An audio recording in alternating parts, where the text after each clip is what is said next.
Hi, everybody. So this essay, or this explanation is walk you guys through your third essay. And in this one, we are kind of switching gears. So you guys have done two essays around the same topic. It's been argumentation focused and research focused. We're going to kind of put those skills into practice here with your third essay. So this is a literary analysis essay over a short story you guys are going to read in the class. So you're analyzing this story. So the literary analysis essay basically focuses on analyzing a piece of literature using literary elements such as characterization, symbolism, motif, theme, all these different things. So you are going to create an argument over In a Grove, which you guys have read, focused on a particular character, theme, or approach. So whichever one that you choose, you're going to be kind of focusing in on how the story represents or uses that character, that theme, or that approach. So, for example, if you're going to choose a character, you want to look at things like behaviors and motivations. So this story is entirely about different perspectives and narrators.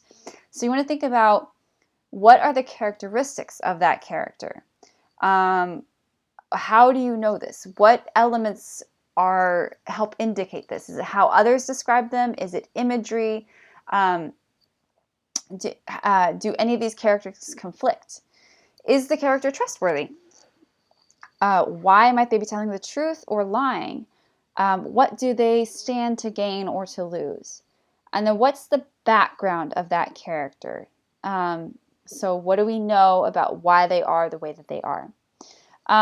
So when you're discussing characters, you're using terminology like flat, round, dynamic, main character, antagonist, protagonist. These are typically the terminology that's associated with a character analysis. So you're going to create an argument here if you choose character around a particular character. You're going to say that character is X. So they could say that character is trustworthy, or that character is lying, or that character is a murderer, or that character is focused on self-preservation. All of these would be central arguments, thesis statements you could make about a particular character. If you do a theme, you look at the overall message in the story. So what is the reader supposed to be getting out of this? What evidence do you have that suggests that that theme is valid? So, for example, if you're looking at I'm giving you some examples down here, but if you're looking at, say, a theme within In a Grove, it might be the idea of what is truth. Or you could do something like what is truth versus perception? Or does truth even exist? You could look at things like honor or virtue and how that's represented in the story. You could look at the theme of love. What is love in the story? You could look at the idea of tradition or the idea of rebellion. These would all be themes within the story that you could analyze. And from there, you'd pull in specific pieces of evidence to show why or how that theme is portrayed through these different characters.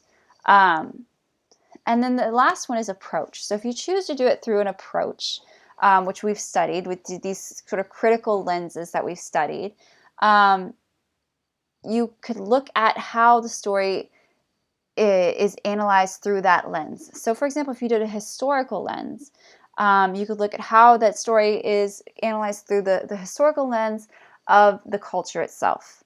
You could look at a feminist reading of the story. How do certain characters portray or not portray feminist ideas?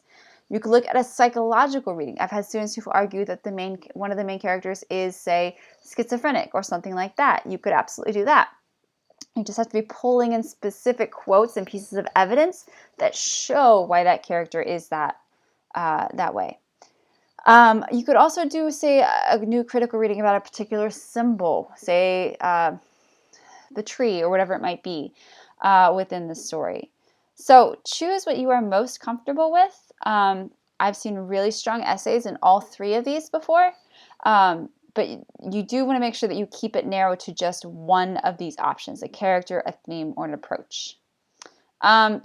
You do need, of course, to have a complete argument. So you'll have a thesis, an introduction with a thesis. So you'll say either the character does X or the character is X, or you'd say one of the themes within the story is X because of these main ideas, or you'd say in reading with a X approach, it's evident that blah, blah, blah.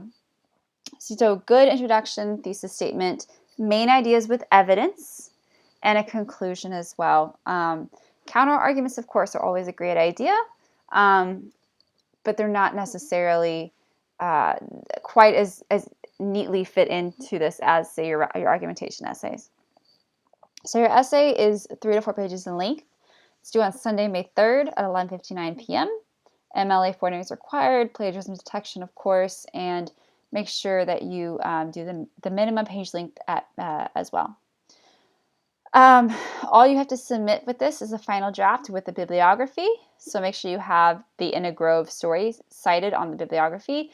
If you choose to incorporate a research source, you're more than welcome to. It is not required, but you are absolutely welcome to if you like to. As you kind of look through what you want to talk about or how you want to talk about the story, think about what you would like to say about this piece of literature.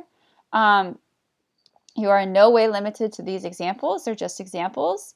And then, again, you don't have to submit a topic proposal for this one, but you're more than welcome to email me if you do have questions.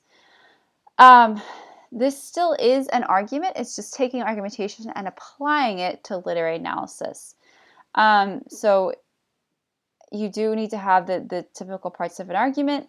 And then, as I said, your final draft is going to be the basis of your grade. So if you have questions on this, let me know. It's purposefully broad because I want you guys to talk about what you want to talk about.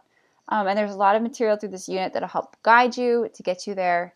But if you have questions, definitely reach out and I'm more than happy to answer them.